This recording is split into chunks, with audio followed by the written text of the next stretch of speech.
So students, this is the discussion of the doubts from the last paper of physics जो कि आपने मुझे भेजे हैं तो आप देखेंगे the first question that you have asked is question number 3. So see question number 3. इसमें कि एक वोल्टमीटर का रेजिस्टेंस है 1800 ओम. जो वोल्टमीटर का रेजिस्टेंस है it is 1800 ohms is employed to measure the potential difference across a 200 ohm resistance.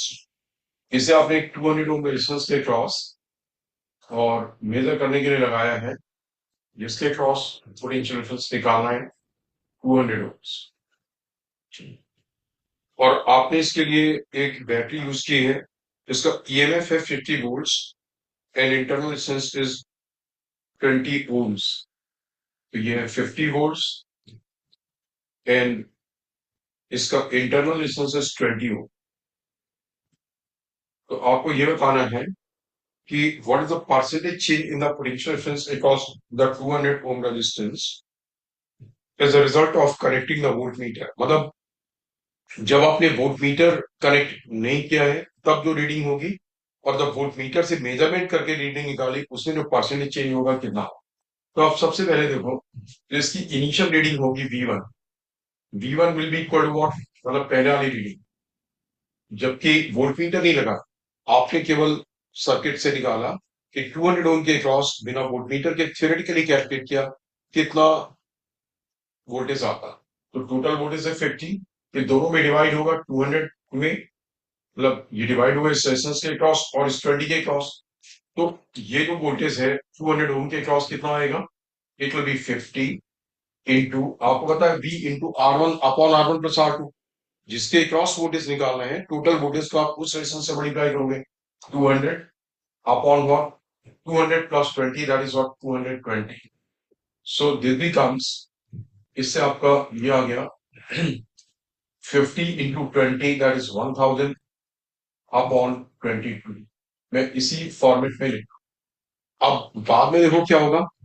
बाद में जब आपका सर्किट कुछ ऐसा बनेगा कि ये बैटरी होगी या रेजिस्टेंस है या वोल्टमीटर है, तो एक तरह से आप देखो ये वोल्टमीटर और रेजिस्टेंस जिसके क्रॉस वोल्टेज कैलकुलेट करना था ये पैरेलल में आ.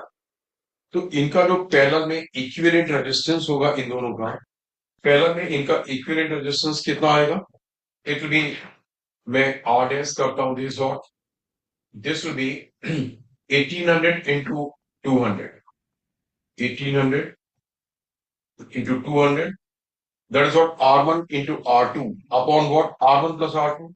So R1 plus R2 is what 2000. So this becomes 10, that is this what 180. बाद में रेजिस्टेंस 180 हो गए. तो अब इस रेजिस्टेंस के क्रॉस इस कंबाइंड के क्रॉस वोल्टेज होगा बाद में, मैं इसे V2 बोलता हूं. V2 equal to 50 total voltage into what, आपको निकालना किसके क्रॉस है 180 वाले के क्रॉस है ना. जो पहले 200 था एक तरीके से आपको कितना हो गया 180 हो गया. सो into 180 divided by 180 plus internal resistance 20 that is what 200. So this becomes what 4 और 180 अपॉन 4 इज 45. तो पहले जो वोल्टेज था 1000 इंटू 20 अपॉन 22, बाद में हो गया 45. मतलब वोल्टेज में कुछ चेंज आ गया. तो हमें चेंज निकालना कितना है, this becomes 500 upon what 11, 500 upon 11. So that will be जो वोल्टेज आएगा. आप देखो कि दिस भी, मैं इसे कैलकुलेट कर लेता हूं. तो परसेंटेज चेंज आपका आ गया, परसेंटेज चेंज यहां लिखता हूं. आप देखो दिस विल बी पहले वाला वोल्टेज 500 अपॉन 11 माइनस बाद वाला वोल्टेज 45 है ना. बाद में वोल्टेज थोड़ा सा कम हो गया होगा क्योंकि रेजिस्टेंस की वैल्यू क्या हो गई, थोड़ी सी कम हो गई. तो that means what V1 minus V2 upon what V1 500 upon 11 into what 100. इससे आप परसेंटेज चेंज कैलकुलेट करोगे. This will be the percentage change.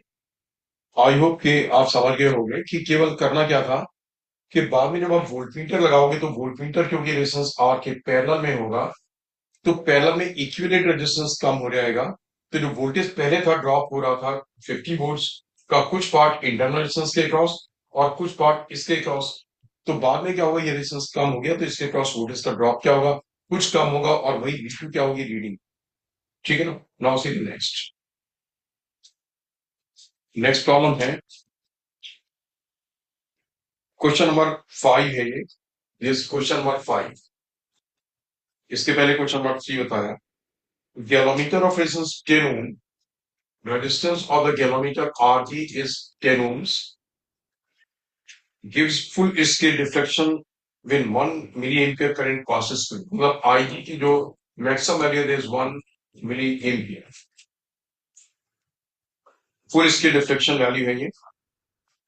The resistance required to convert into a voltmeter of 25 volts, I'm sorry 2.5 volts। आपको जो volt meter चाहिए वो 2.5 volts range का चाहिए, तो क्या रिक्वायर्ड होगा, तो सबसे पहले तो आपको कॉन्सेप्ट आना चाहिए। व्हाट कॉन्सेप्ट, कि आप गैलोमीटर को वोल्टमीटर में कन्वर्ट कैसे करते हो, एक हाई रेजिस्टेंस लगा करके। आपने वही किया कि galvanometer that is are G plus R H series में लगाया और ये डिवाइस क्या बन गई, वोल्टमीटर। मैक्सिमम करंट आप वही पास कराओगे जो पहले पास करा रहे थे। अब इस पूरी डिवाइस के क्रॉस वोल्टेज क्या आना चाहिए, 2.5 वोल्ट्स। तो I G into R G plus R H is equal to V. IG की वैल्यू है 1 milli ampere, that is can be common is 3 ampere. RG is 10 ohms plus RH, which is to be calculated, is equal to 2.5, is equal to what, 2.5 volts। तो बच्चों इससे जो value आ गई इसकी, आप देखो ये वैल्यू कितनी आ गई, 10 plus RH is equal to 2.5 upon 10 to the power minus 3, that is what 25 ohms। So RH की वैल्यू आ गई 2490 ohms। इतने ओम का रेजिस्टेंस आपको सीरीज में कनेक्ट करना होगा। This was question number 5। समझ गए बच्चों। नाउ सी, अब आपका जो नेक्स्ट क्वेश्चन है it is question number 6। Question number 6 है कि driver cell of a potentiometer has an EMF of 2 volts. एक 2 वोल्ट्स का ईएमएफ है ड्राइवर सेल का, और जो पोटेंशियोमीटर वायर है इसकी लेंथ है 1 मीटर और रेजिस्टेंस है 5 ohms इन 1 मीटर लॉन्ग। इतना है, ये सर्किट है बेसिक। अब बोला गया कि the resistance which must be connected in series with the wire so is to have a potential difference of 5 millivolts। आपको इसके across 5 millivolts across the whole wire, आपको इसके अक्रॉस पूरे के अक्रॉस 5 millivolts चाहिए। कितना, 5 millivolts। तो इसके लिए आप इसमें सीरीज में कितना रेजिस्टेंस लगाओगे, यहाँ पे R। तो बेसिकली जैसे जब आप ये सब मेजरमेंट करोगे, इसलिए नीचे वाला सर्किट कंप्लीट हो, उसमें एक बैटरी लगाते हो, उसमें आप क्या करते हो, एक सेल लगाते हो। लेकिन जब नल पॉइंट आता है तो नीचे वाला सेल ऊपर कोई करंट तो नहीं देता है, तो ऊपर वाले सर्किट के पैरामीटर्स को, मींस कि किसके क्रॉस किस रेजिस्टेंस में कितनी करंट है, किसके क्रॉस कितना वोल्टेज है, उसमें तो कोई चेंज नहीं आता है। तो आप नीचे वाले सर्किट के बनाने की आपको जरूरत ही, बस ऊपर वाले सर्किट से आपने क्या करा, आपको इस वायर के क्रॉस कितना चाहिए, 5 मिली वोल्ट्स। मैंने बोला ये V1, V1 equals to total voltage what 2 into R1, जिसके क्रॉस वोल्टेज चाहिए 5 अपॉन व्हाट, दोनों का सम, दोनों का सम व्हाट 5 प्लस R, जो आपको कनेक्ट करता है 5 प्लस R। 1 मीटर से कोई मतलब नहीं, क्योंकि पूरे का 5 ओम रेजिस्टेंस है और बाद में आपको पूरे के क्रॉस ही 5 मिली वोल्ट चाहिए, और इसकी वैल्यू कर दो 5 millivolt, that is 5 into 10 power 3। इससे आप R की वैल्यू कैलकुलेट करोगे तो जो R की वैल्यू होगी दैट विल बी ये रेजिस्टेंस। आप समझ गए ना। तो ये नहीं कि नाम पोटेंशियोमीटर ले लिया और पोटेंशियोमीटर, बस के लिए कॉन्सेप्ट इस बच्चे का क्लियर हुआ कि पोटेंशियोमीटर में जब आप मेजरमेंट करोगे नीचे सेल लगाना पड़ेगा, गैलोमीटर लगानी पड़ेगी, पर नल पॉइंट आता तो उस गैलोमीटर में रीडिंग क्या होती है, जीरो। दैट मींस कि at the moment of null point ऊपर वाले सर्किट का करंट नीचे नहीं जाता, नीचे वाले का करंट ऊपर नहीं जाता। तो ऊपर वाले सर्किट में जैसे एक इंडिपेंडेंट सर्किट हो, सारी कैलकुलेशंस वैसे ही होंगी, राइट। नाउ से अब आपका क्वेश्चन नंबर उसके बाद है 8। तो क्वेश्चन नंबर 8 है, देखो, इन ए discharge tube the number of protons drifting across any cross section is 1.0 into 10 to the power 18 per second। एक और जो प्रोटॉन ड्रिफ्ट हो रहे हैं उनका नंबर है 1.0 into 10 to the power 18 protons per second। ये एक पर्टिकुलर डायरेक्शन में जा रहा है और इलेक्ट्रॉन से बोले उसके ऑपोजिट ड्रिफ्ट हो रहे हैं और उनका नंबर N2 है पर second. It is 2.0 into 10 to the power 18 पर सेकेंड। और आपने इस कैथोड डिस्चार्ज ट्यूब के अक्रॉस जो पोटेंशियल डिफरेंस अप्लाई किया है वो है 240 वोल्ट्स। तो बोला गया इस डिस्चार्ज ट्यूब का इफेक्टिव रेजिस्टेंस क्या होगा। तो बच्चों देखो, प्रोटॉन्स एक ओर जा रहे हैं, इलेक्ट्रॉन्स उसके ऑपोजिट जा रहे हैं। तो एक तरीके से दोनों चीजें सेम डायरेक्शन में करंट कॉज करेंगी। जिस ओर प्रोटॉन की ड्रिफ्टिंग है करंट उसी ओर होगी, क्योंकि इलेक्ट्रॉन्स उसके ऑपोजिट आ रहे हैं तो वो भी करंट प्रोटॉन की डायरेक्शन है। तो एक तरीके से टोटल प्रोटॉन्स प्लस इलेक्ट्रॉन्स जो करंट कॉज करेंगे उनका नंबर आपका हो गया N1 plus N2। N1 plus N2 becomes 10 to the power 18 common हो गया, तो 1 plus 2 is what 3 into 10 to the power 18 पर सेकेंड। तो कितना चार्ज पर सेकेंड पास हो रहा है, पर सेकेंड जो चार्ज पास हो रहा है, चार्ज पर second equals to 3 to 10 to the power 8 into 10 to the power 18 into 1.6 into 10 to the power 19 charge on one electron or one proton in charge passing through any cross section in 1 second is what current I। एक तरीके से आपको current I की value आ गई। तो current I की value हुई 3 into 1.6 into 10 to the power 9, 3 into 10 to 1.6 into 10 to the power minus 1। ये करंट I आ गया। अब आपको पोटेंशियल डिफरेंस V पता 240, सो रेजिस्टेंस R क्या होगा, R will be equal to V upon I। आपको V भी पता है और करंट I की वैल्यू भी पता है, यू कैन फाइंड आउट इसका रेजिस्टेंस कितना होगा। ऑलराइट स्टूडेंट्स, उसके बाद फिर आप क्वेश्चन नंबर 13 जल्द सी।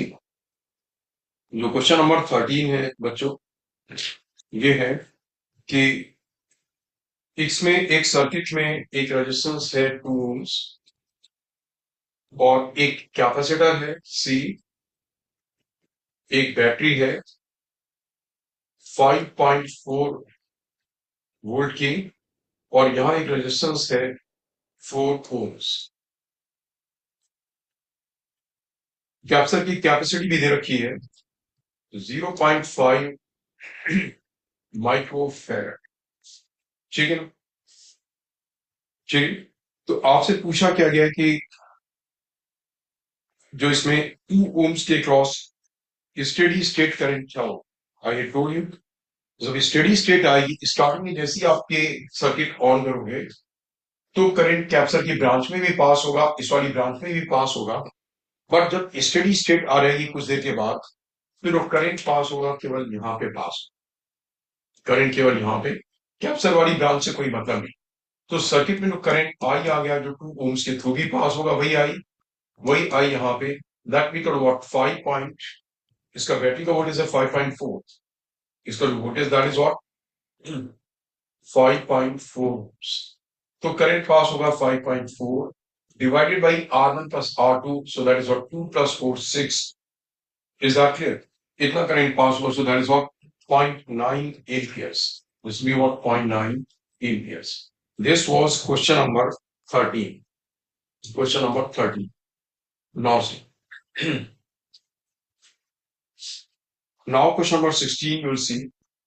जो question number 16 है आप देखोगे, इसमें ये सर्किट बच्चों काफी इजी था, मतलब 2 वोल्ट्स और यहाँ पे 2 रेजिस्टेंसेस हैं।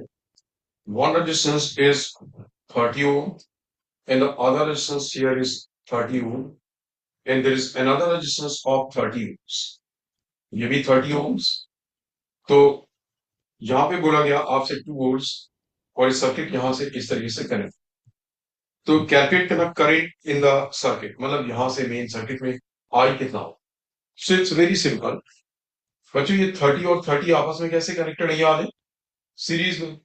तो आपने इसका सर्किट बना लिया कि ये आपका हो गया आई और ये एक रेजिस्टेंस, ये बन गया आपका 30 ओम्स का, ये और ये 30 और 30 हो गया 60, तो ये आ गया 60 ओम्स और ये सर्किट हो गया। अब 60 और 30 आपस में पैरेलल में, तो 60 और 30 का रेजिस्टेंस कितना आ जाएगा, are. 60 into 30 divided by what, 60 plus 30, so that becomes equal to what, 60 into 30 divided by 9, so there's 3, that is what, 20 volts. तो जो करंट आई होगा that will be voltage V 2 volts upon 20, that is what, 0.1 ampere. So current in the circuit to be what, 1 by 10 ampere or 0.1 ampere, right? This was question number 16. Now you will see question number 16 के बाद question number 19. You'll see question number 19.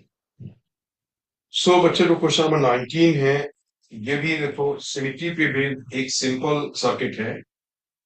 3 volts, यहाँ पे एक resistance, दूसरा resistance, तीसरा resistance, सारे resistances are की value 2 ohms है, सबकी वैल्यू क्या है, 2 ओम्स। फिर यहाँ पे भी एक आर है और यहाँ पे भी एक आर है,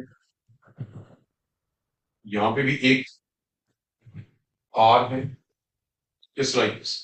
तो टोटल रेजिस्टेंसेस यहाँ पे एक यहाँ कनेक्टेड है, एक यहाँ कनेक्टेड है, तो टोटल इसमें ये वोल्टेज है 3 वोल्ट्स, कोई इंटरनल रेजिस्टेंस नहीं है, each resistance is of 2 ohms, सारे आर आर आर है।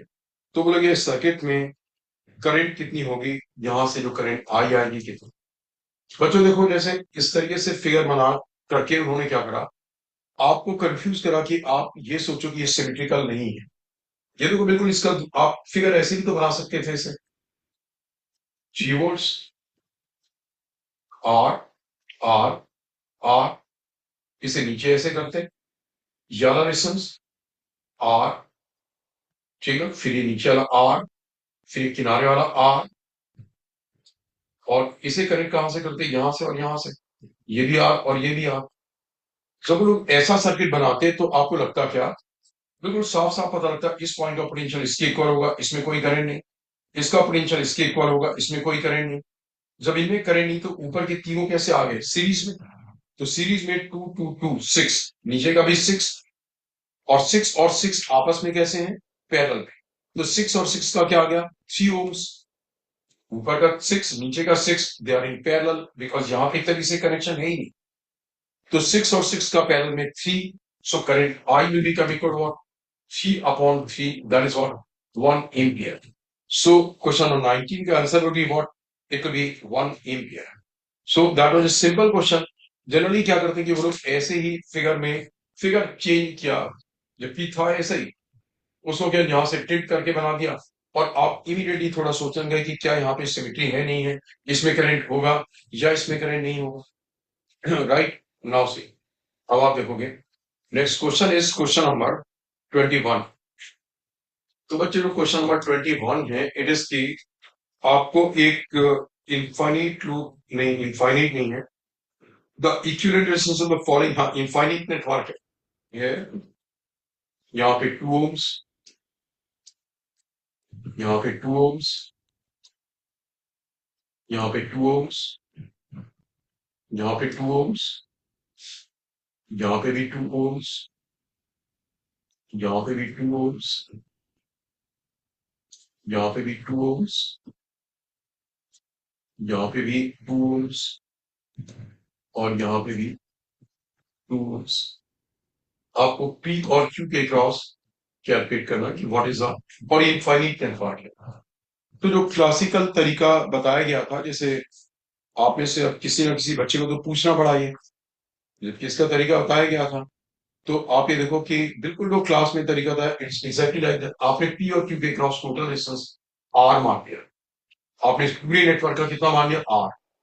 तो अब अगर आप R में ऐसा करोगे कि एक ब्रांच, मतलब एक लूप हटा, जैसे आपने क्या करा, यहां से इस पॉइंट, इस पॉइंट और इस पॉइंट के क्रॉस R मान, आपने उसमें से एक लूप किया ना हटा दिया, तो इसके क्रॉस भी, ये तो इनफाइनाइट लूप है ना, इसके क्रॉस भी R।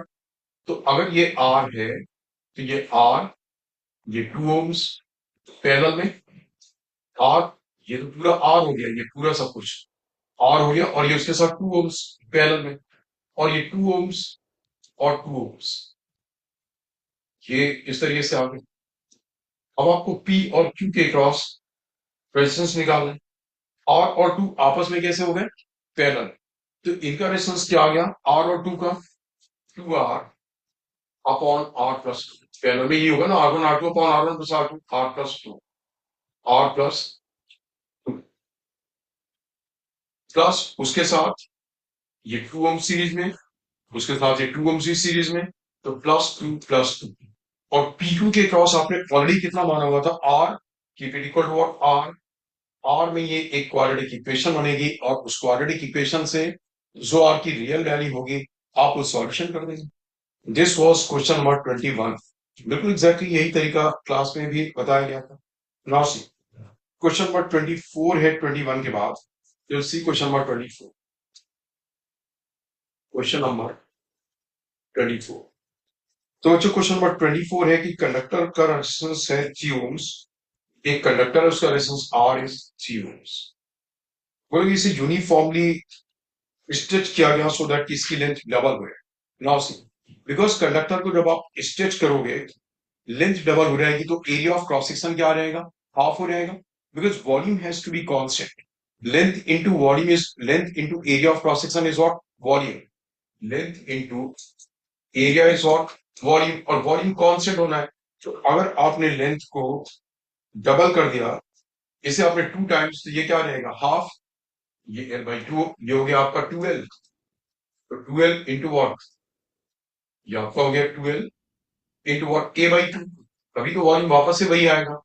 तो अब जो रेजिस्टेंस R होगा, R you know R as कितना आ गया? It is rho L/A। Rho L/A। अब इससे आपको बता कि ये पार्ट क्या हो गया? 2 टाइम्स, और ये पहले से क्या हो गया? हाफ, यानी उसका भी 2 ऊपर गया। So R s to be what? 4R। जो पहले रेजिस्टेंस सबसे 4 गुना, that means what? It becomes 12 ohms. इसका रेजिस्टेंस हो गया 12 ओम्स। अब अगर रेजिस्टेंस इसका 12 ओम्स हो गया, उन्होंने बोला कि आपसे इस क्वेश्चन में पूछा गया था effective resistance between the ends of the triangle. मतलब उन्होंने क्या बोला, इसे 3 वायर्स में कट करके बना लिया गया। Wire is now bent in the form of A equilateral triangle. इस वायर को इक्विलेटरल ट्राइंगल में बेंड कर दिया गया, मतलब पूरी का रेजिस्टेंस 12 ओम था, तो एक एक वायर का कितना हो गया?